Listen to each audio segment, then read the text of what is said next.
Tu avais une stat qui disait qu'il y a une personne sur 3 au moins Ouais. qui veut écrire un livre. Comment un gars qui redresse des entreprises se lance dans l'univers de l'accompagnement et d'une maison d'édition?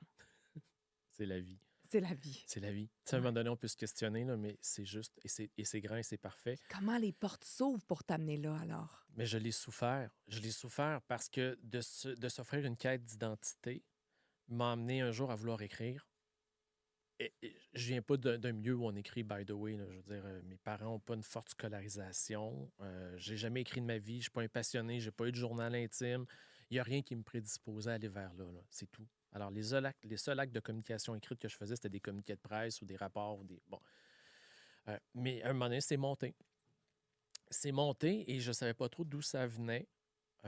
Alors, en 2016, j'ai eu la bonne idée, parce que j'ai une grande gueule et je suis un enthousiaste et je suis un spontané, de dire, je fais un post sur les médias sociaux en disant 2016, grande année, je commence l'écriture de mon livre. Et là, ce que ça fait, c'est que les gens s'enthousiasment. Et là, et là, les gens commencent à me poser des questions, puis ils s'intéressent, puis j'ai aucune idée d'où je m'en vais.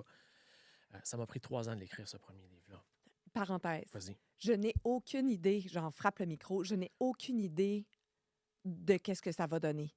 Tu sais, tu commences à écrire, puis ça, je veux juste qu'on le retienne dans chacun des projets qu'on peut faire, professionnel, personnel, Mm. familial, relationnel. On n'a aucune idée. Puis